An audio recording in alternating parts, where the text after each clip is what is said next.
There's been a great deal of speculation about it. My wife Karen and I were there and honored to be there. Many of the people who were at that event, Susan, actually were tested for coronavirus. And it was an outdoor event, which all of our scientists regularly and routinely advise. The difference here is President Trump and I trust the American people to make choices in the best interest of their health. Joe Biden and Kamala Harris consistently talk about mandates, and not just mandates with the coronavirus, but a government takeover of health care, the Green New Deal, all government control. We're about freedom and respecting the freedom of the American people. Let's talk about respecting the American people. You respect the American people when you tell them the truth. You respect the American people when you have the courage to be a leader, speaking of those things that you may not want people to hear, but they need to hear so they can protect themselves. But this administration stood on information that if you had as a parent, if you had as a worker, knowing you didn't have enough money saved up, and now you're standing in the food line because of the ineptitude of an administration that was unwilling to speak the truth to the American people. So let's talk about caring about the American people. The American people have had to sacrifice far too much because of the incompetence of this administration. It is asking too much of the people. Susan, we talked about it is asking too much of the people. That they would not be equipped with the information they need to help themselves to protect their parents and their children. Kamala Harris, Senator Harris, I'm sorry. It's fine, I'm Kamala. No, you're Senator Harris to me. For life to get back to normal, Dr. Anthony Fauci and other experts say that most of the people who can be vaccinated need to be vaccinated. But half of Americans now say they wouldn't take a vaccine if it was released now. If the Trump administration approves a vaccine before or after the election, should Americans take it, and would you take it? If the public health professionals, if Dr. Fauci, if the doctors tell us that we should take it, I'll be the first in line to take it. Absolutely. But if Donald Trump tells us that we should take it, I'm not taking it. Vice President Pence, there have been a lot of repercussions from this pandemic. In recent days, the president's diagnosis of COVID-19 has underscored the importance of the job that you hold and that you are seeking. That's our second topic tonight. It's the role of the vice president. One of you will make history on January 20th. You will be the vice president to the oldest president the United States has ever had. Donald Trump will be 74 years old on Inauguration Day. Joe Biden will be 78 years old. That already has raised concerns among some voters, concerns that have been sharpened by President Trump's hospitalization in recent days. Vice President Pence, have you had a conversation or reached an agreement with President Trump about safeguards or procedures when it comes to the issue of presidential disability? And if not, do you think you should? You have 2 minutes without interruption. Well, Susan, thank you, although I would like to go back. I think we need to move on to the issue. Well, thank you, but I would like to go back because the reality is that we're going to have a vaccine, Senator, in record time, in unheard of time, in less than a year. We have 5 companies in phase 3 clinical trials, and we're right now producing tens of millions of doses. So the fact that you continue to undermine public confidence in a vaccine, if the vaccine emerges during the Trump administration, I think is unconscionable. And Senator, I just ask you, stop playing politics with people's lives. The reality is that we will have a vaccine, we believe, before the end of this year. And it will have the capacity to save countless American lives. And your continuous undermining of confidence in a vaccine is it's just unacceptable. And let me also say, the reality is when you talk about failure in this administration, we actually do know what failure looks like in a pandemic. It was 2009. The swine flu arrived in the United States. Thankfully, it ended up not being as lethal as the coronavirus. But before the end of the year, when Joe Biden was vice president of the United States, not 7.5 million people contracted the swine flu. 60 million Americans contracted the swine flu. If the swine flu had been as lethal as the coronavirus, in 2009, when Joe Biden was vice president, we would have lost 2 million American lives. His own chief of staff, Ron Klain, would say last year that it was pure luck that they did, quote, everything possible wrong. And we learned from that. They left the strategic national stockpile empty. They left an empty and hollow plan, but we still learned from it. And I think the American people, I want to say again, can be proud Vice President Pence, I'm sorry, of what we have done. And Senator, please stop undermining confidence in a vaccine. Senator Harris, let me ask you the same question that I asked Vice President Pence, which is, have you had a conversation or reached an agreement with Vice President Biden about safeguards or procedures when it comes to the issue of presidential disability? And if not, and if you win the election next month, do you think you should? You have 2 minutes uninterrupted. So let me tell you, first of all, the day I got the call from Joe Biden, it was actually a Zoom call, asking me to serve with him on this ticket was probably one of the most memorable days of my life. I thought about my mother, who came to the United States at the age of 19, gave birth to me at the age of 25 at Kaiser Hospital in Oakland, California. And the thought that I'd be sitting here right now, I know would make her proud, and she must be looking down on this. Joe and I were raised in a very similar way. We were raised with values that are about hard work, about the value and the dignity of public service, and about the importance of fighting for the dignity of all people. And I think Joe asked me to serve with him because, I have a career that included being elected the first woman district attorney of San Francisco, where I created models of innovation for law enforcement in terms of reform of the criminal justice system. I was elected the first woman of color and Black woman to be elected Attorney General of the state of California, where I ran the second largest Department of Justice in the United States, second only to the United States Department of Justice. And there I took on everything from transnational criminal organizations to the big banks that were taking advantage of homeowners, to for-profit colleges that were taking advantage of veterans. And then, of course, now I serve in the United States Senate as only the second Black woman ever elected to the United States Senate. I serve on the Senate Intelligence Committee, where I've been in regular receipt of classified information about threats to our nation and hotspots around the world. I've traveled the world. I've met with our soldiers in war zones. And I think Joe has asked me to serve with him because he knows that we share a purpose, which is about lifting up the American people. And after the 4 years that we have seen of Donald Trump unifying our country around our common values and principles. Thank you, Senator Harris. Neither President Trump nor Vice President Biden has released a sort of detailed health information that had become the modern norm until the 2016 election. And in recent days, President Trump's doctors have given misleading answers or refused to answer basic questions about his health. And my question to each of you in turn is this information voters deserve to know? Vice President Pence, would you like to go first? Well, Susan, thank you. And let me say, on behalf of the President and the First Lady, how moved we've all been by the outpouring of prayers and concern for the President. And I do believe it's emblematic of the prayers and the concern that have ushered forth for every American impacted by the coronavirus. But the care the President received at Walter Reed Hospital, the White House doctors, was exceptional. And the transparency that they practiced all along the way will continue.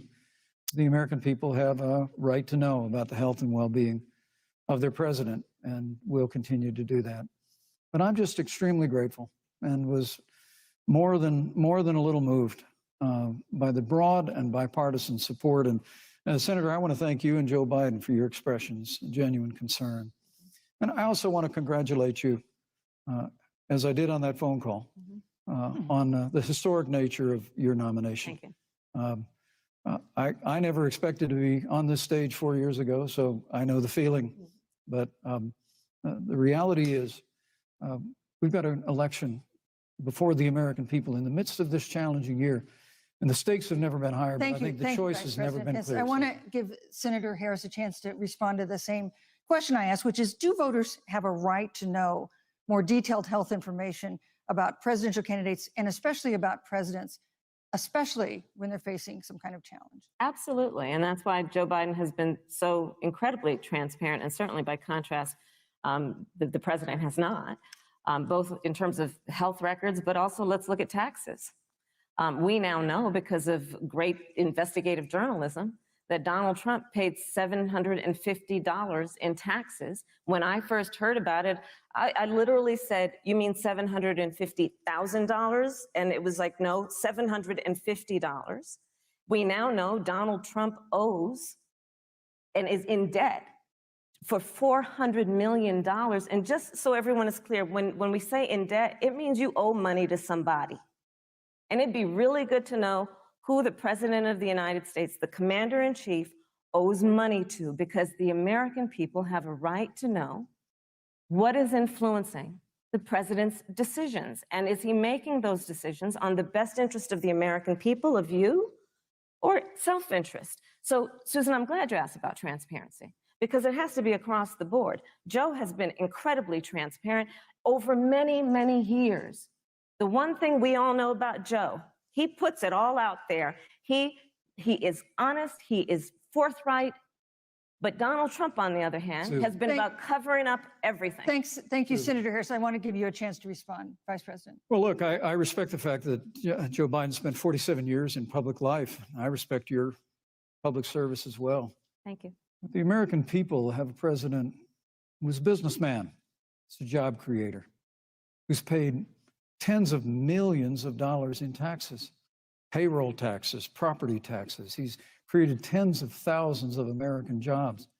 And the president said those public reports are not accurate. And the president's also released literally stacks of financial disclosures the American people can review just as the law allows. But the distinction here is that Joe Biden, 47 years in public service, compared to President Donald Trump, who brought all of that experience 4 years ago. Thank you, Vice and President. turned this economy around by cutting taxes, rolling back regulation, Thank you, unleashing Vice American President energy, Pence. fighting for free and fair trade, and all of that's Thank you, on the Vice line President if Pence. Joe Biden and Kamala Harris. You know, that's a are in good the White House. segue into our third great topic, segue. which is about the economy. This has been another aspect of life for Americans. It's been so affected by this coronavirus. We have a jobs crisis brewing.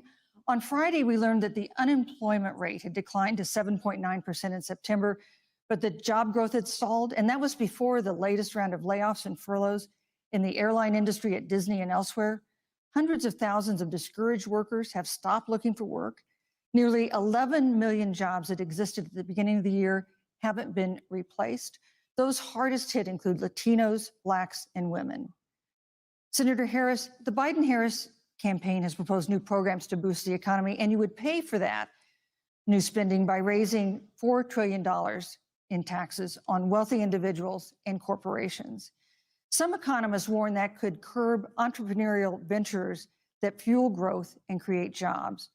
Would raising taxes put the recovery at risk? And you have 2 minutes to answer uninterrupted. Thank you. On the issue of the economy, I think there couldn't be a more fundamental difference between Donald Trump and Joe Biden. Joe Biden believes you measure the health and the strength of America's economy based on the health and the strength of the American worker and the American family. On the other hand, you have Donald Trump, who measures the strength of the economy based on how rich people are doing, which is why he passed a tax bill benefiting the top 1% and the biggest corporations of America, leading to a $2 trillion deficit that the American people are going to have to pay for. On day one, Joe Biden will repeal that tax bill. He'll get rid of it. And what he'll do with the money is invest it in the American people. And through a plan that is about investing in infrastructure, something that Donald Trump said he would do. I remember hearing about some infrastructure week. I don't think it ever happened. But Joe Biden will do that. He'll invest in infrastructure. It's about upgrading our roads and bridges, but also investing in clean energy and renewable energy. Joe is going to invest that money in what we need to do around innovation. There was a time when our country believed in science and invested in research and development so that we were an innovation leader on the globe. Joe Biden will use that money to invest in education. So, for example, for folks who want to go to a 2-year community college, it will be free. If you come from a family that makes less than $125,000, you'll go to a public university for free. And across the board, we'll make sure that if you have student loan debt, it's cut by $10,000. That's how Joe Biden thinks about the economy, which is it's about investing in the people of our country, as opposed to passing a tax bill, which had the benefit of letting American corporations go offshore to do their business. Thank you, You're Senator welcome. Harris. Vice President Pence, your administration has been predicting a rapid and robust recovery, but the latest economic report suggests that's not happening. Should Americans be braced for an economic comeback that is going to take not months, but a year or more? You have 2 minutes to answer uninterrupted. When President Trump and I took office, America had gone through the slowest economic recovery since the Great Depression. It's when Joe Biden was vice president, they tried to tax and spend and regulate and bail our way back to a growing economy. President Trump cut taxes across the board. Despite what Senator Harris says, the average American family of four had $2,000 in savings in taxes. And with the rise in wages that occurred, most predominantly for blue-collar, hardworking Americans, the average household income for a family of four increased by $4,000 following President Trump's tax cuts. But America, you just heard Senator Harris tell you, on day one, Joe Biden's going to raise your taxes. It's really remarkable to think, Susan. I mean, right after a time where we're going through a pandemic that lost 22 million jobs at the height, we've already added back 11.6 million jobs because we had a president who cut taxes, rolled back regulation, unleashed American energy, fought for free and fair trade, and secured $4 trillion from the Congress of the United States to give direct payments to families, save 50 million jobs through the Paycheck Protection Program. We literally have spared no expense to help the American people and the American worker through this. Joe Biden and Kamala Harris want to raise taxes. They want to bury our economy under a $2 trillion Green New Deal, which you were one of the original co-sponsors of in the United States Senate. They want to abolish fossil fuels and ban fracking, which would cost hundreds of thousands of American jobs all across the heartland. And Joe Biden wants to go back to the economic surrender to China, that when we took office, half of our international trade deficit was with China alone. And Joe Biden wants to repeal all of the tariffs that President Trump put into effect to fight for American jobs and American workers.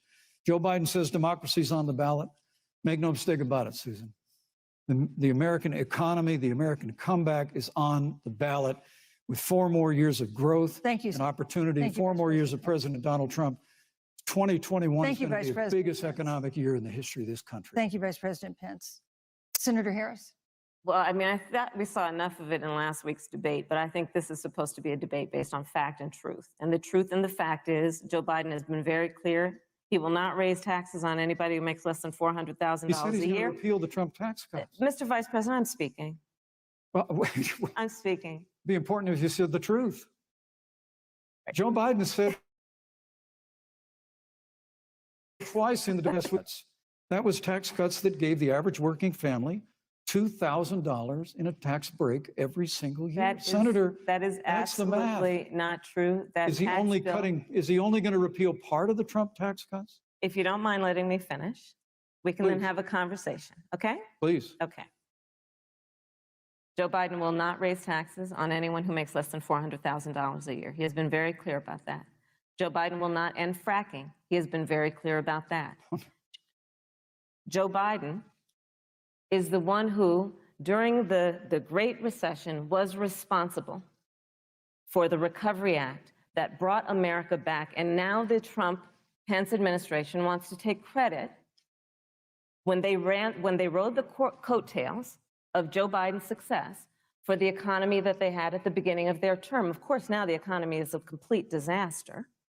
But Joe Biden, on the one hand, did that. On the other hand, you have Donald Trump, who has reigned over a recession that is being compared to the Great Depression.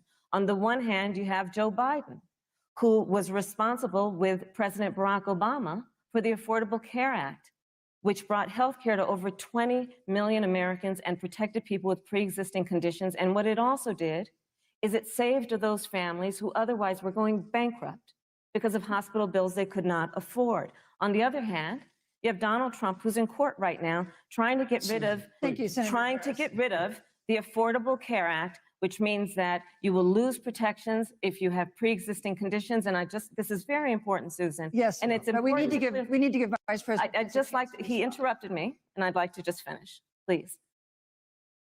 If you have a pre-existing condition, heart disease, diabetes, breast cancer, they're coming for you. If you love someone who has a pre-existing condition, they're coming for you. If you are under the age of 26 on your parents' coverage, they're coming for you. Senator Harris, thank you. You're Let welcome. me give you a chance to respond. Well, I hope we have a chance to talk about health care because Obamacare was a disaster. The American people remember it well. And President Trump and I have a plan to improve health care and to protect pre-existing conditions for every American. But look, Senator Harris, you're entitled to your own opinion, but you're not entitled to your own facts. You yourself said on multiple occasions when you were running for president that you would ban fracking. Joe Biden looked at a supporter in the eye and pointed and said, I guarantee that we will abolish fossil fuels. They have a $2 trillion version of the Green New Deal, Susan, that your newspaper, USA Today, said really wasn't that very different from the original Green New Deal. More taxes, more regulation, banning fracking, abolishing fossil fuel, crushing American energy, and economic surrender to China is a prescription for economic decline. President Trump and I will keep America growing. The V-shaped recovery that's underway right now will continue with 4 more years of President Donald Trump. Thank you very, very much, Vice President Pence. Once again, you've provided the perfect segue to a new topic, which is climate change. And Vice President Pence, I'd like to pose the first question to you. This year, we've seen record-setting hurricanes in the South. Another one, Hurricane Delta, is now threatening the Gulf. And we have seen record-setting wildfires in the West. Do you believe, as the scientific community has concluded, that man-made climate change has made wildfires bigger, hotter, and more deadly, and have made hurricanes wetter, slower, and more damaging? You have 2 minutes uninterrupted. Thank you, Susan. Well, first, I'm very proud of our record on the environment and on conservation. According to all of the best estimates, our air and land are cleaner than any time ever recorded. And our water is among the cleanest in the world. And just a little while ago, the president signed the Outdoors Act. It's the largest investment in our public lands and public parks in 100 years. So President Trump has made a commitment to conservation and to the environment. Now, with regard to climate change, the climate is changing. But the issue is, what's the cause and what do we do about it? President Trump has made it clear that we're going to continue to listen to the science. Now, Joe Biden and Kamala Harris would put us back in the Paris Climate Accord. They'd impose the Green New Deal, which would crush American energy, would increase the energy costs of American families in their homes, and literally would crush American jobs. And President Trump and I believe that the progress that we have made in a cleaner environment has been happening precisely because we have a strong free market economy. You know, what's remarkable is the United States has reduced CO2 more than the countries that are still in the Paris Climate Accord, but we've done it through innovation. And we've done it through natural gas and fracking, which, Senator, the American people can go look at the record. I know Joe Biden says otherwise now, as you do, but the both of you repeatedly committed to abolishing fossil fuel and banning fracking. And so by creating the kind of American innovation, we're actually steering toward a stronger and better environment. With regard to wildfires, President Trump and I believe that forest management has to be front and center. And even Governor Gavin Newsom from your state has agreed we've got to work on forest management. And with regard to hurricanes, the National Oceanic Administration tells us that actually as difficult as they are, Thank you, Vice President. There are no more hurricanes today than there were 100 years ago. Thank you. But many of the climate alarmists use hurricanes and wildfires to try and sell the bill of goods of a Green New Deal. And President Trump and I are going to always put American jobs and American workers first. Senator Harris, as the Vice President mentioned, you co-sponsored the Green New Deal in Congress. But Vice President Biden said in last week's debate that he does not support the Green New Deal. But if you look at the Biden-Harris campaign website, it describes the Green New Deal as a crucial framework. What exactly would be the stance of a Biden-Harris administration toward the Green New Deal? You have 2 minutes uninterrupted. Sure. So first of all, I will repeat, and the American people know, that Joe Biden will not ban fracking. That is a fact. That is a fact. I will repeat that Joe Biden has been very clear that he thinks about growing jobs, which is why he will not increase taxes for anyone who makes less than $400,000 a year. Joe Biden's economic plan, Moody's, which is a reputable Wall Street firm, has said will create 7 million more jobs than Donald Trump's. And part of those jobs that will be created by Joe Biden are going to be about clean energy and renewable energy.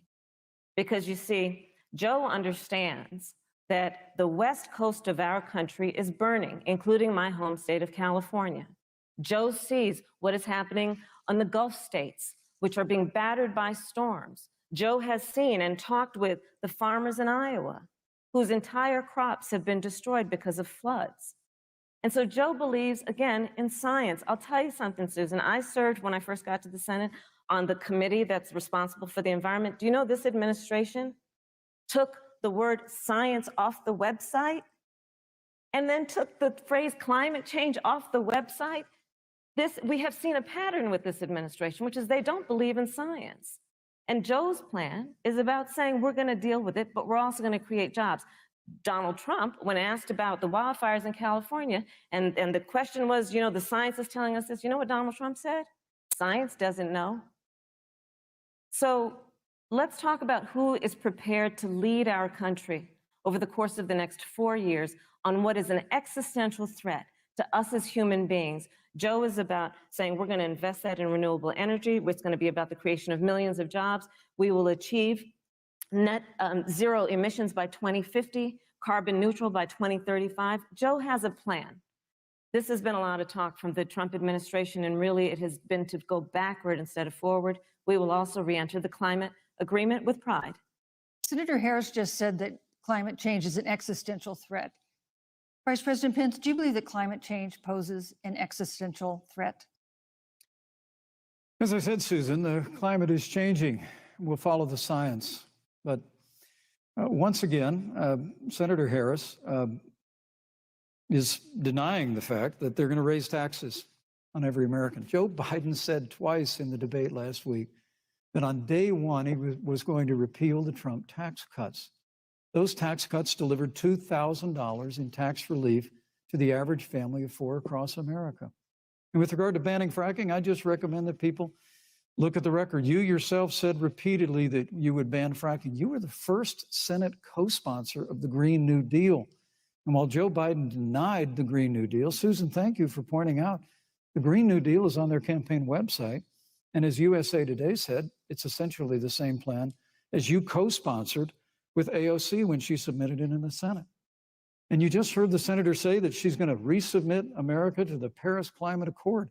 Look, the American people have always cherished our environment. We'll continue to cherish it. We've made great progress reducing CO2 emissions through American innovation and the development of natural gas through fracking. We don't need a massive $2 trillion Green New Deal that would impose all new mandates on American businesses and American families. Thank you. Joe Biden wants us to retrofit 4 million American business buildings. It makes no sense. It will cost jobs. President Trump is going to put America first. He's going to put jobs first, and we're going to take care of our environment and follow the science. Thank you, but, you know, on the issue of jobs, Senator Harris. Let's talk about that. The vice president earlier referred to, as part of what he thinks is an accomplishment, the president's trade war with China. You lost that trade war. You lost it. What ended up happening is because of a so-called trade war with China, America lost 300,000 manufacturing jobs. Farmers have experienced bankruptcy because of it. We are in a manufacturing recession because of it. And when we look at where this administration has been, there are estimates that by the end of the term of this administration, they will have lost more jobs than almost any other presidential administration. Susan. And the American people know what I'm talking about. You know, I think about 20-year-olds. You know, we have a 20-year-old, a 20-something-year-old who are coming out of high school and college right now, and you're wondering, is there going to be a job there for me? We're looking at people who are trying to figure out how they're going to pay rent by the end of the month. Almost half of American renters are worried about whether they're going to be able to pay rent by the end of the month. This is where the economy is in America right now, and it is because of the catastrophe and the failure of leadership of this administration. Thank you, Senator Harris. Vice President Pence, let me give you just 15 seconds to respond, because then I want to move on to Well, I'd love to respond. Look, lost the trade war with China. Joe Biden never fought it. Joe Biden has been a cheerleader for communist China over the last several decades. And again, Senator Harris, you're entitled to your opinion. You're not entitled to your own facts. When Joe Biden was vice president, we lost 200,000 manufacturing jobs. And President Obama said they were never coming back. He said we needed a magic wand to bring them back. In our first 3 years after we cut taxes, rolled back regulation, unleashed American energy, this administration saw 500,000 manufacturing jobs created. And that's exactly the kind of growth we're going to continue to see as we bring our nation through this pandemic. But a Green New Deal, your massive new mandates, your Paris Climate Accord, it's going to kill jobs this time, just like it killed jobs. I just need to respond very briefly. 15 seconds, and Thank then you. we'll move Thank you. Joe Biden is responsible for saving America's auto industry, and you voted against it. So let's set the record straight. Thank you. I'd like to talk about China. We have, as our next topic, we have no more complicated or consequential foreign relationship than the one with China. It is a huge market for American agricultural goods. It's a potential partner in dealing with climate change in North Korea. And in a video tonight, President Trump again blamed it for the coronavirus, saying China will pay. Vice President Pence, how would you describe our fundamental relationship with China? Competitors, adversaries, enemies? You have 2 minutes. Thank you, Susan. Well, before I leave that, let me speak to voting records if I can. You know, everybody knows that NAFTA cost literally thousands of American factories to close. We saw automotive jobs go south of the border. President Trump fought to renegotiate NAFTA. And the United States-Mexico-Canada agreement is now the law of the land. American people deserve to know Senator Kamala Harris was one of only 10 members of the Senate to vote against the USMCA. It was a huge win for American auto workers. It was a huge win for American farmers, especially dairy in the upper Midwest. But Senator, you said it didn't go far enough on climate change, that you put your radical environmental agenda ahead of American auto workers and ahead of American jobs. The American people deserve to know that. It's probably why Newsweek magazine said that Kamala Harris was the most liberal member of the United States Senate in 2019, more liberal than Bernie Sanders, more liberal than any of the others in the United States Senate. So now with regard to China, look, Susan, first and foremost, China is to blame for the coronavirus. And President Trump is not happy about it. He's made that very clear, made it clear again today. China and the World Health Organization did not play straight with the American people. They did not let our personnel into China to get information on the coronavirus until the middle of February. Fortunately, President Trump, in dealing with China from the outset of this administration, standing up to China that had been taking advantage of America for decades in the wake of Joe Biden's cheerleading for China, President Trump made that decision before the end of January to suspend all travel from China. And again, the American people deserve to know Joe Biden opposed President Trump's decision to suspend all travel from China. He said it was hysterical. He said it was xenophobic. But President Trump has stood up to China. We're going to continue to stand strong. Thank you, Vice President Pence. We want to improve the relationship, but we're going to level the playing field, and we're going to hold China accountable for what they did to America with the coronavirus. Thank you. Senator Harris, let me ask you the same question that I asked the Vice President. How would you describe our fundamental relationship with China? Are we competitors, adversaries, enemies? You'll have 2 minutes uninterrupted. Susan, the Trump administration's perspective and approach to China has resulted in the loss of American lives, American jobs, and America's standing. There's a weird obsession that President Trump has had with getting rid of whatever accomplishment was achieved by President Obama and Vice President Biden. For example, they created within the White House an office that basically was responsible for monitoring pandemics. They got rid of it. Not true. There was a team of disease experts that President Obama and Vice President Biden dispatched to China to monitor what is now predictable and what might happen. They pulled them out. We now are looking at 210,000 Americans who have lost their lives. Let's look at the job situation. We mentioned before the trade deal, the trade war, they wanted to call it, with China. It resulted in the loss of over 300 manufacturing jobs and a manufacturing recession, and the American consumer paying thousands of dollars more for goods because of that failed war that they called it.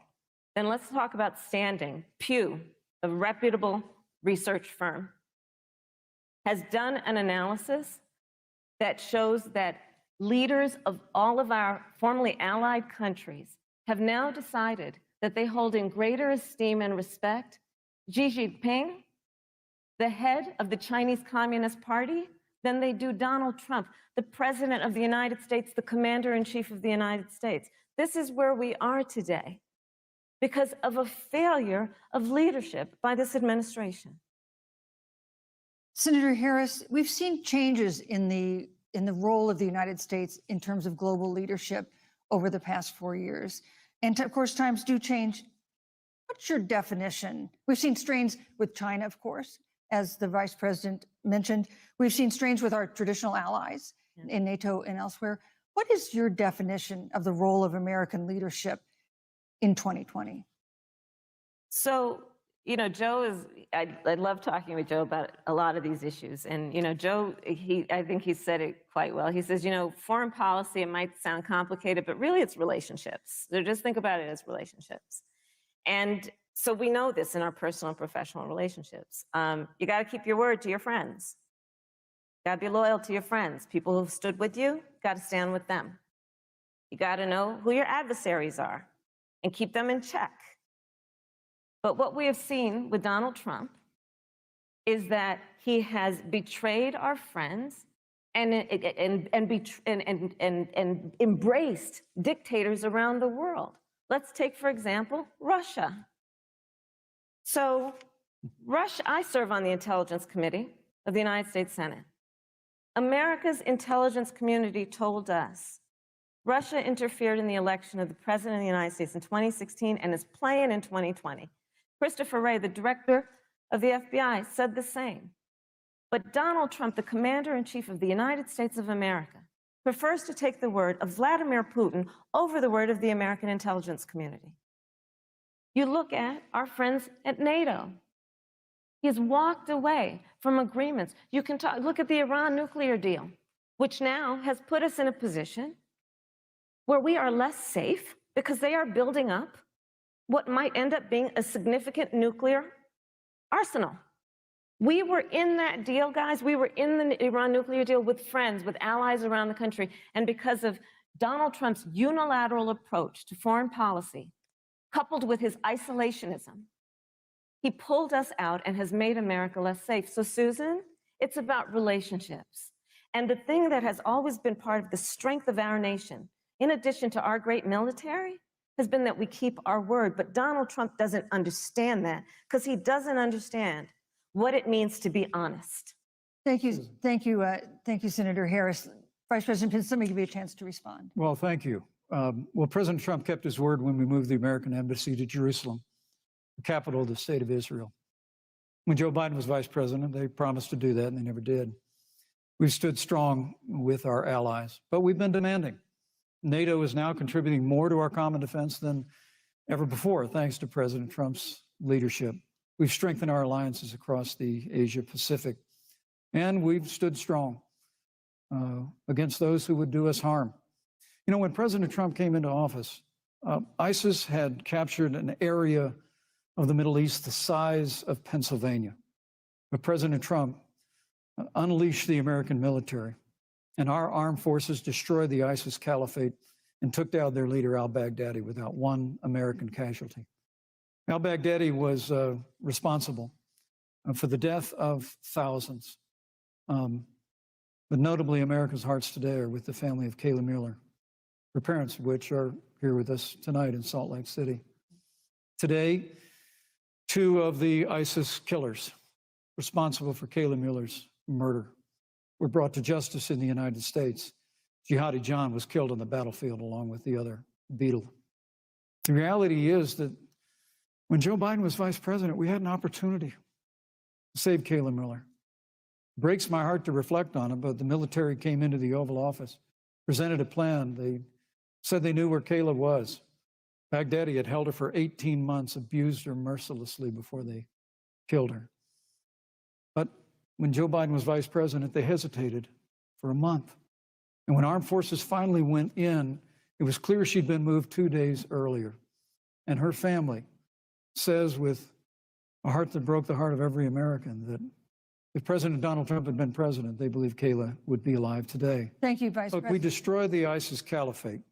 And you talk about re-entering the Iran nuclear deal. I mean, the last administration transferred $1.8 billion to the leading state sponsor Thank you, Vice of President terrorism. Pence. President Donald Trump got us out of the deal. Thank you, Vice President Pence. And when Qasem Soleimani was traveling to Baghdad Thank you, to do Vice President harm Pence. to Americans, President Donald Trump took Thank you, him Vice out. President Pence. And America is safer. Our allies are safer. And the American people know President Donald Trump will never have Thank you, Vice President to take Pence. action. I would like to give Senator Harris a chance to respond, but not at such great length because, of course, there are other topics we want to talk about. But I would like equal time. Yes, Thank you. please go ahead. First of all, to the Mueller family, I know about your daughter's case, and I'm so sorry. I'm so sorry. What happened to her is awful, and it should have never happened. And I know Joe feels the same way. And I know that President Obama feels the same way. But you mentioned Soleimani. Let's start there. So after the strike on Soleimani, there was a counter strike on our troops in Iraq. And they suffered serious brain injuries. And do you know what Donald Trump dismissed them as? Headaches. And this is about a pattern of Donald Trump's, where he has referred to our men who are serving in our military as suckers and losers. Donald Trump, who went to Arlington Cemetery and stood above the graves of our fallen heroes and said, what's in it for them? Because, of course, you know, he only thinks about what's in it for him. Let's take what he said about John McCain, a great American hero. And Donald Trump says he doesn't deserve to be called a hero because he was a prisoner of war. And this is very important when you want to talk about who is the current commander-in-chief and what they care about and what they don't care about. Public reporting that Russia had bounties on the heads of American soldiers. And you know what a bounty is? It's somebody puts a price on your head and they will pay it if you are killed. And Donald Trump had talked at least 6 times to Vladimir Putin and never brought up the subject. Joe Biden would never do that. Thank you. Joe Biden would, but Joe Biden would hold Russia to account for any threat to our nation's security or to our troops who are sacrificing their lives for the sake of our democracy and our safety. Thank you, Senator Harris. This is such an important issue, but we have other important issues as well. And Susan, I want to make sure we have a chance I really have to talk about respond to that. I'm- Look, she has 15 seconds because Well, I got to we're have trying more to than keep. that. Look, Well, I'm sorry, but Vice President, Look, Pence, you've had more time than look, she's the- had the so far. slanders against President Donald Trump regarding men and women of our armed forces are absurd. I'm sorry, Vice My President son is Pence. a captain in the United Yes. States Marine Corps. My son-in-law is deployed in the United States Navy. I can assure all of you, with sons and daughters serving in our military, President Donald Trump not only respects, but reveres all of those who serve in our armed forces, and any suggestion otherwise is ridiculous. Thank you, Vice President Pence. the Vice The President American Pence, people you know, deserve, Susan, Vice the President American Pence, people I deserve to didn't, know. Vice President that- Pence, I did not, excuse me, Susan, the I did American not people create deserve the to know rules for tonight. Joe Biden. Your and Trump- campaigns agreed to the rules for tonight's I- debate with the Commission on Presidential Debates. I'm here to enforce them, which involves moving from one topic to another, giving roughly equal time to both of you, Go right which is what I'm trying very hard to Go do. right ahead. So I want to go ahead and move to the next topic, which is an important one, as the last topic was, and that is the Supreme Court. On Monday, the Senate Judiciary Committee is scheduled to open hearings on Amy Coney Barrett's nomination to the Supreme Court. Senator Harris, you'll be there as a member of the committee. Yes. Her confirmation would cement the court's conservative majority and make it likely open to more abortion restrictions, even to overturning the landmark Roe v. Wade ruling. Access to abortion would then be up to the states. Vice President Pence, you're the former governor of Indiana. If Roe v. Wade is overturned, what would you want Indiana to do? Would you want your home state to ban all abortions? You have 2 minutes, uninterrupted. Well, thank you for the question, but I'll use a little bit of my time to respond to that very important issue before. The American people deserve to know Qasem Soleimani, the Iranian general, was responsible for the death of hundreds of American service members. When the opportunity came, we saw him headed to Baghdad to kill more Americans. President Trump didn't hesitate, and Qasem Soleimani is gone. But you deserve to know that Joe Biden and Kamala Harris actually criticized the decision to take out Qasem Soleimani. It's really inexplicable, but with regard to Joe Biden, it's explainable. Because history records that Joe Biden actually opposed the raid against Osama bin Laden. It's absolutely essential that we have a commander-in-chief who will not hesitate to act to protect American lives and to protect American service members, and that's what you have in President Donald Trump. Now, with regard to the Supreme Court of the United States, let me say President Trump and I could not be more enthusiastic about the opportunity to see Judge Amy Coney Barrett become Justice Amy Coney Barrett. Now, she's a brilliant woman, and she will bring a lifetime of experience and a sizable American family to the Supreme Court of the United States. And our hope is, in the hearing next week, unlike Justice Kavanaugh received with treatment from you and others, we hope she gets a fair hearing. And we particularly hope that we don't see the kind of attacks on her Christian faith that we saw before. I mean, the Democrat chairman of the Judiciary Committee before, when Judge Barrett was being confirmed for the Court of Appeals, expressed concern that the dogma of her faith lived loudly in her. Dick Durbin of Illinois said that it was a concern.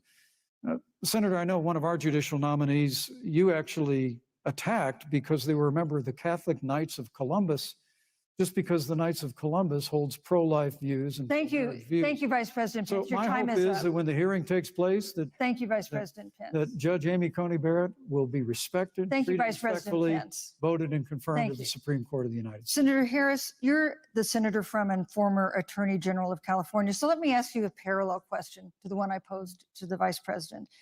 If Roe v. Wade is overturned, what would you want California to do? Would you want your home state to enact no restrictions on access to abortion? And you have 2 minutes uninterrupted.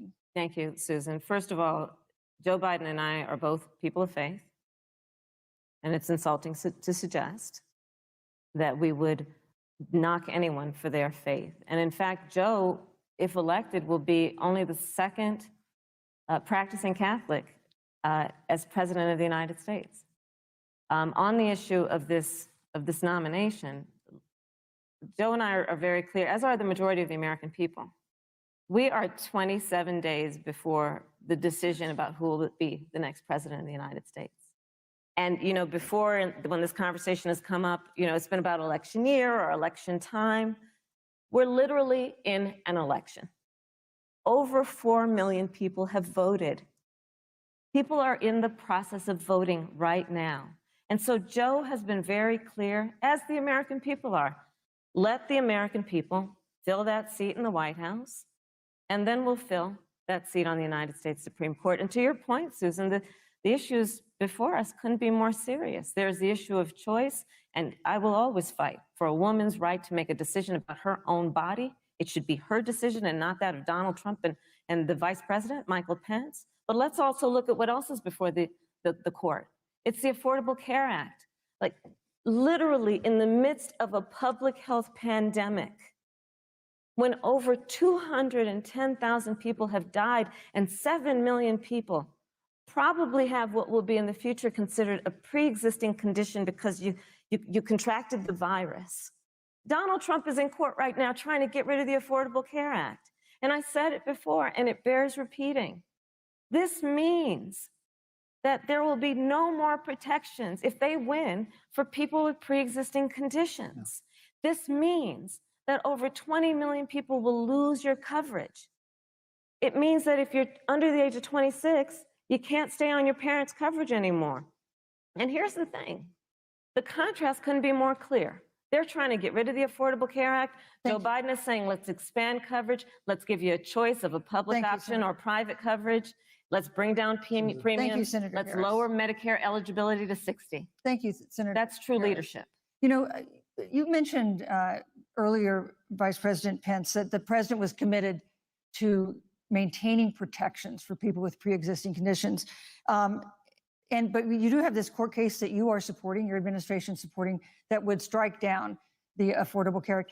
The president says, President Trump says that he's going to protect people with pre-existing conditions, but he has not explained how he would do that. And that was one of the toughest nuts to crack when they were passing the Affordable Care Act. So tell us specifically, how would your administration protect Americans with pre-existing conditions have access to affordable insurance if the Affordable Care Act is struck down? Well, thank you, Susan. But let me just say, addressing your very first question, I couldn't be more proud to serve as vice president to a president who stands without apology for the sanctity of human life. I'm pro-life. I don't apologize for it. And this is another one of those cases where there's such a dramatic contrast. Joe Biden and Kamala Harris support taxpayer funding of abortion all the way up to the moment of birth, late-term abortion. They want to increase funding to Planned Parenthood of America. Now, for our part, I would never presume how Judge Amy Coney Barrett would rule on the Supreme Court of the United States, but we'll continue to stand strong for the right to life. When you speak about the Supreme Court, though, I think the American people really deserve an answer, Senator Harris. Are you and Joe Biden going to pack the court if Judge Amy Coney Barrett is confirmed? I mean, there have been 29 vacancies on the Supreme Court during presidential election years, from George Washington to Barack Obama. Presidents have nominated in all 29 cases.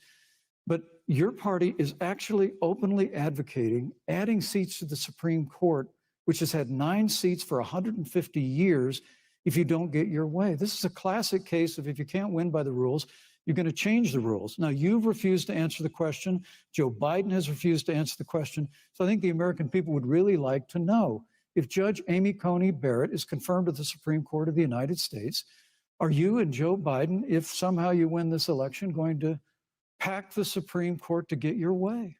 I'm so glad we went through a little history lesson. Let's do that a little more.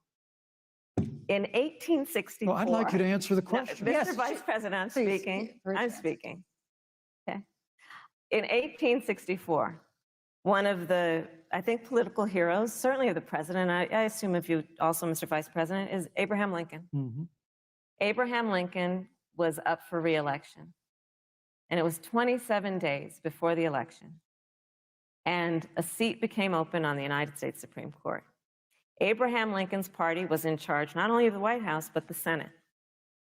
But Honest Abe said it's not the right thing to do. The American people deserve to make the decision about who will be the next president of the United States, and then that person can select who will serve for a lifetime on the highest court of our land. And so Joe and I are very clear. The American people are voting right now, and it should be their decision about who will serve on this most important body for a lifetime. Thank you, And the Senator American Harris. people, Susan, are voting right now. They'd like to know if you and Joe Biden are going to pack the Supreme Court if you don't get your way in this nomination. Let's talk about You packing. once Come again on. gave a non-answer. Joe Biden gave a non-answer. Trying to answer you The now. American people deserve a straight answer. And if you haven't figured it out yet, the straight answer is they are going to pack the Supreme Court if they somehow win this election. Men and Mr. women, Vice President, I got to tell you, people across this country, if you cherish our Supreme Court, if you cherish the separation of powers, you need to reject the Biden-Harris ticket. Come November the 3rd, re-elect President Donald Trump, and we'll stand by that separation of powers in a 9-seat Supreme Court. Yeah, let's talk about packing the court then. Let's talk about the fact. Yeah, I'm about to. So the Trump-Pence administration has been, because I sit on the Senate Judiciary Committee, Susan, as you mentioned, and I've witnessed the appointments for lifetime appointments to the federal courts, district courts, courts of appeal.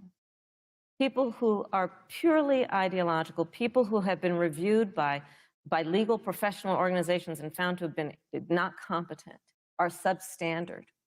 And do you know that of the 50 people who President Trump appointed to the Court of Appeals for lifetime appointments, not one is Black? This is what they've been doing. You want to talk about packing a court? Let's have that discussion. All right, thank you. Thank you, Senator. Let's go on and talk about the issue of racial justice. I just want the record to reflect she never answered the question. So maybe the next debate, Joe Biden will answer the question, but I think the American people know the answer. Thank you, Vice President. In March, Breonna Taylor, a 26-year-old emergency room technician in Louisville, was shot and killed after police officers executing a search warrant in a narcotics investigation broke into her apartment. The police said they identified themselves. Taylor's boyfriend said he didn't hear them do that. He used a gun registered to him to fire a shot, which wounded an officer. The officers then fired more than 20 rounds into the apartment. They say they were acting in self-defense. None of them have been indicted in connection with her death. Senator Harris, in the case of Breonna Taylor, was justice done? You have 2 minutes. I don't believe so. And I've talked with Breonna's mother, Tamika Palmer, and her family. And her family deserves justice. She was a beautiful young woman. She had as her life goal to become a nurse, and she wanted to become an EMT to first learn what's going on out on the street so she could then become a nurse and save lives. And her life was taken unjustifiably and tragically and violently. And it brings me to, you know, the 8 minutes and 46 seconds that America witnessed, during which an American man was tortured and killed under the knee of an uniformed police officer. And people around our country of every race, of every age, of every gender, perfect strangers to each other, marched shoulder to shoulder, arm in arm, fighting for us to finally achieve that ideal of equal justice under law. And I was a part of those peaceful protests. And I believe strongly that, first of all, we are never going to condone violence, but we always must fight for the values that we hold dear, including the fight to achieve our ideals. And that's why Joe Biden and I have said on this subject, look, and I'm a former career prosecutor. I know what I'm talking about. Bad cops are bad for good cops. We need reform of our policing in America and our criminal justice system, which is why Joe and I will immediately ban chokeholds and carotid holds. George Floyd would be alive today if we did that. We will require a national registry for police officers who break the law. We will, on the issue of criminal justice reform, get rid of private prisons and cash bail, and we will decriminalize marijuana, and we will expunge the records of those who have been convicted of marijuana. This is a time for leadership on a tragic, tragic issue of unarmed Black people in America. Thank you, Senator Harris. Vice President Pence, let me pose the same question to you. In the case of Breonna Taylor, was justice done? You have 2 minutes, uninterrupted. Well, our heart breaks for the loss of any innocent American life. and the family of Breonna Taylor has our sympathies. But I trust our justice system, a grand jury that refused the evidence. And it really is remarkable that as a former prosecutor, you would assume that an impaneled grand jury looking at all the evidence got it wrong, but you're entitled to your opinion, Senator. I think, look, and with regard to George Floyd, there's no excuse for what happened to George Floyd. Justice will be served. But there's also no excuse for the rioting and looting that followed. I mean, it really is astonishing. Flora Westbrook is with us here tonight in Salt Lake City. Just a few weeks ago, I stood at what used to be her salon, was burned to the ground by rioters and looters. And Flora is still trying to put her life back together. And I must tell you, this presumption that you hear consistently from Joe Biden and Kamala Harris, that America is systemically racist. And that, as Joe Biden said, that he believes that law enforcement has an implicit bias against minorities, is a great insult to the men and women who serve in law enforcement. And I want everyone to know, who puts on the uniform of law enforcement every day, that President Trump and I stand with you.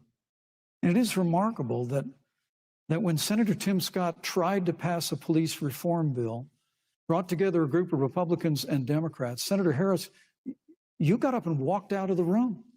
And then you filibustered Senator Tim Scott's bill on the Senate floor that would have provided new accountability, new resources. Look, we don't have to choose between supporting law enforcement, improving public safety, and supporting our African-American neighbors and all of our minorities. Under President Trump's leadership, we'll always stand with law enforcement, and we'll do what we've done from day one, and that is improve the lives of African Americans. Thank you, Vice Record President unemployment, record investments in education, and we'll fight for school choice for all of our members. Thank you, Vice President. I'd like to respond. Senator Harris. I will not sit here and be lectured by the Vice President on what it means to enforce the laws of our country. I am the only one on this stage who has personally prosecuted everything from child sexual assault to homicide. I'm the only one on this stage who has prosecuted the big banks for taking advantage of America's homeowners. I'm the only one on this stage who prosecuted for-profit colleges for taking advantage of our veterans.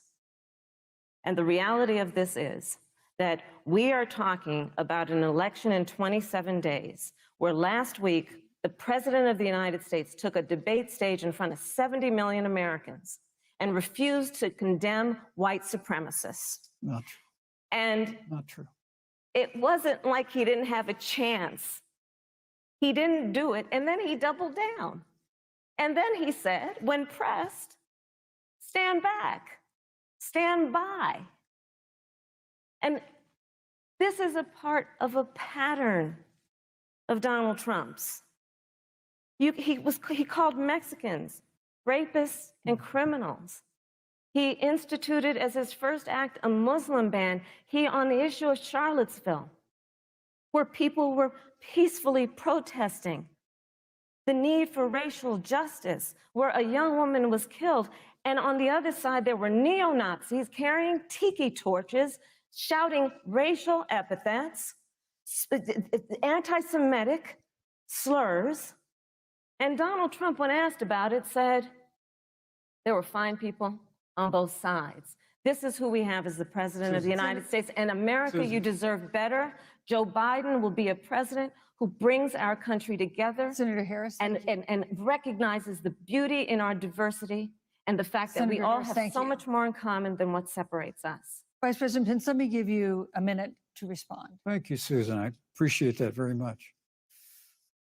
You know, I think this is one of the things that makes people dislike the media so much in this country, Susan, is that you selectively edit, just like Senator Harris did, comments that President Trump and I and others on our side of the aisle make. I mean, Senator Harris conveniently omitted, after the president made comments about people on either side of the debate over monuments, he condemned the KKK, neo-Nazis, and white supremacists, and has done so repeatedly. You're concerned that he doesn't condemn neo-Nazis. President Trump has Jewish grandchildren. His daughter and son-in-law are Jewish. This is a president who respects and cherishes all of the American people. But you talk about having personally prosecuted. I'm glad you brought up your record, Senator. Thank you. But I really need to make this point.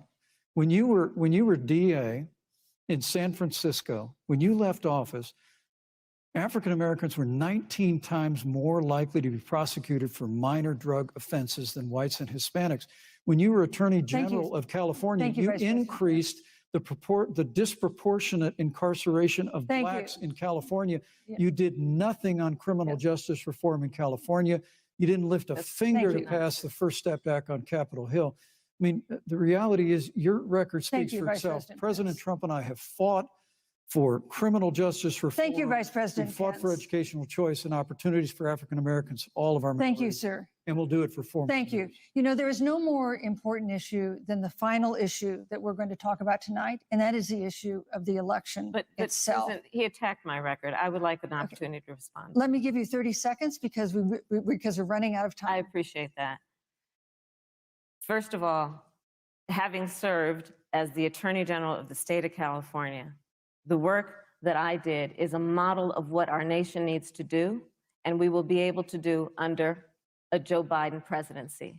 Our agenda includes what this administration has failed to do. It will be about not only instituting a ban on chokeholds and carotid holes. Thank you. Not only. Thank you, Senator. I would like to go through. These are points that you made earlier in the hour, and I want to talk about the election itself before we have to. But I want to talk about the connection between what Joe and I will do and my record, which includes I was the first statewide officer to institute a requirement that my agents would wear body cameras and keep them on full time. We were the first to initiate a requirement that there would be a training for law enforcement on implicit bias because, yes, Joe Biden and I recognize that implicit bias does exist, Mr. Vice President, contrary to what you may believe.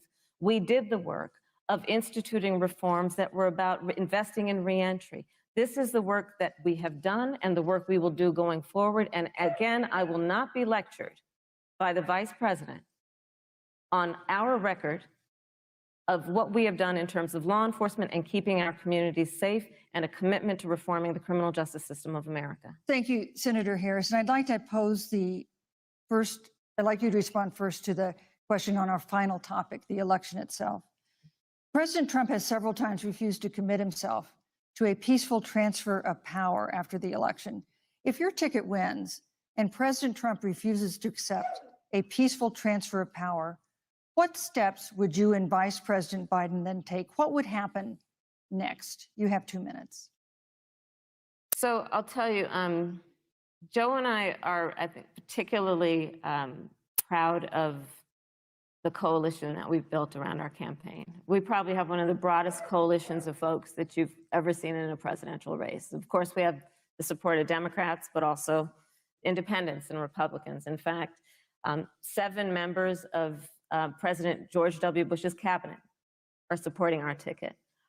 We have the support of Colin Powell, Cindy McCain, John Kasich, over 500 generals, retired generals, and former national security experts and advisors are supporting our campaign.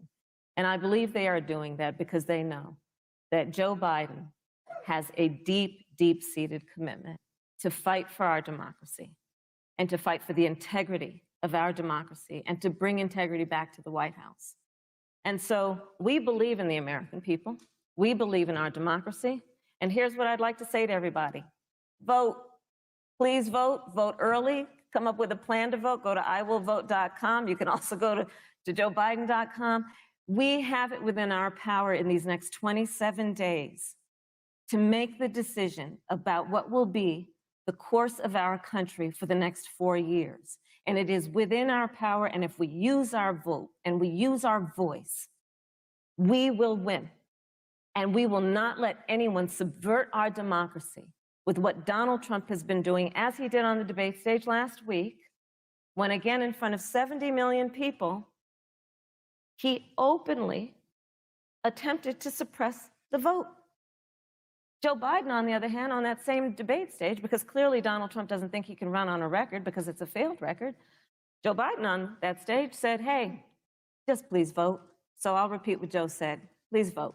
Thank you, Senator. Vice President Pence, President Trump has several times refused to commit himself to a peaceful transfer of power after the election.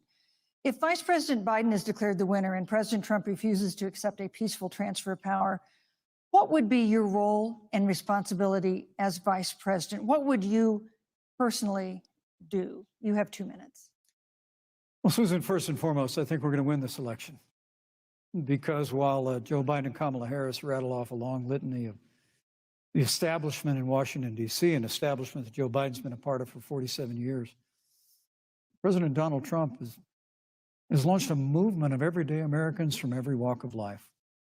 And I have every confidence that those same Americans that delivered that historic victory in 2016, they see this president's record where we rebuild our military. We revived our economy through tax cuts and rolling back regulation, fighting for fair trade, unleashing American energy.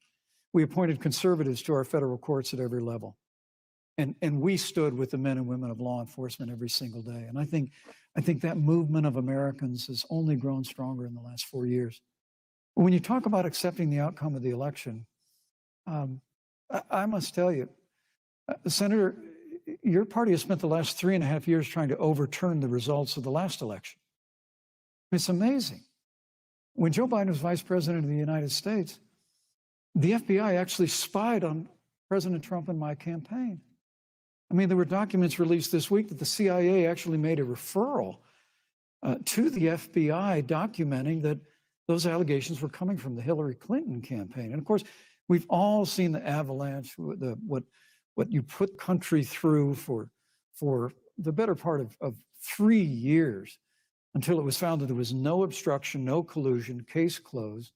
And then Senator Harris, you and your colleagues in the Congress tried to impeach the President of the United States over a phone call. And now Hillary Clinton has actually said to Joe Biden that in her words, under no circumstances should he concede the election. So let me just say, I think we're going to win this election. President Trump and I are fighting every day in courthouses to prevent Joe Biden and Kamala Harris from changing the rules and creating this universal mail-in voting that will create a massive opportunity for voter fraud. And we have a free and fair election. We know we're going to have confidence in it. And I believe in all my heart that President Donald Trump's going to be reelected for 4 more years. You know, I've written all the questions that I've asked tonight, but for the final question of the debate, I'd like to read a question that someone else wrote.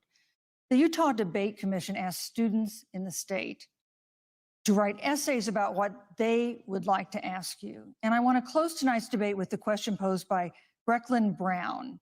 She's an 8th grader at Springville Junior High in Springville, Utah. And here's what she wrote, quote, "When I watch the news, all I see is arguing between Democrats and Republicans. When I watch the news, all I see is citizen fighting against citizen.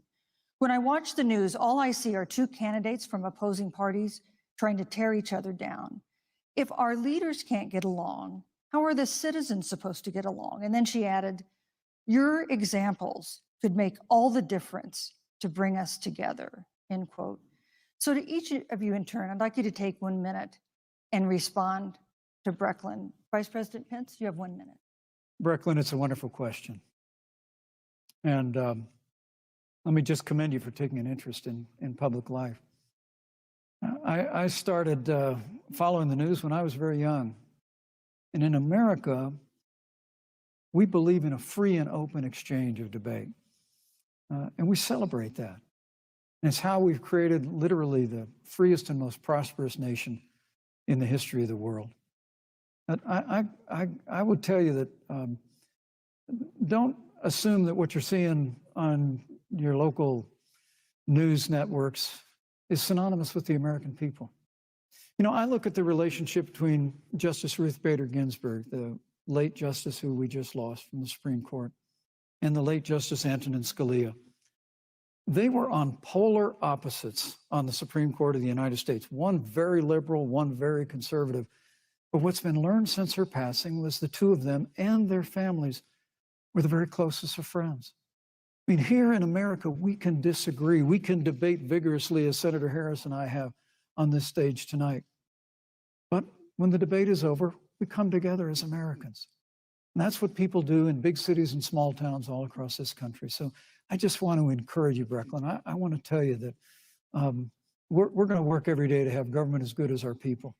And the American people each and every day love a good debate. We love a good argument, but we always come together and are always there for one another. Thank you, in Vice times of President. need. And we've especially learned that Thank you, through Mr. the Vice President. difficulties of this year. Senator Harris, what would you say to Brecklin? First of all, I love hearing from our young leaders. And when I hear her words, when I hear your words, Brecklin, I know our future is bright because it is that perspective on who we are and who we should be that is a sign of leadership and is something we should all aspire to be. And that, that brings me to Joe. Joe Biden, one of the reasons that Joe decided to run for president is after Charlottesville, which we talked about earlier. It so troubled him and upset him, like it did all of us, that there was that kind of hate and division. What propelled Joe to run for president was to see that over the course of the last 4 years, what Brecklin described has been happening. Joe has a long-standing reputation of working across the aisle and working in a bipartisan way. And that's what he's going to do as president. Joe Biden has a history of lifting people up and fighting for their dignity. You have to know Joe's story to know that Joe has known pain, he has known suffering, and he has known love.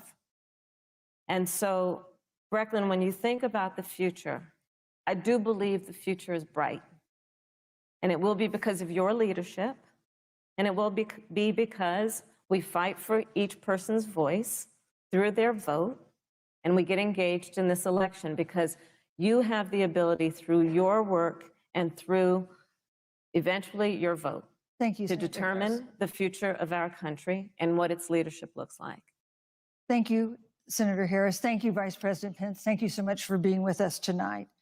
We want to thank also the University of Utah for its hospitality, and most of all, our thanks to all the Americans who watched this debate tonight. Again, our best wishes for a quick recovery to President Trump, the First Lady, and everyone who is battling COVID-19. The second presidential debate is next week on October 15th, a town hall style debate in Miami. We hope you'll join us then. Good evening.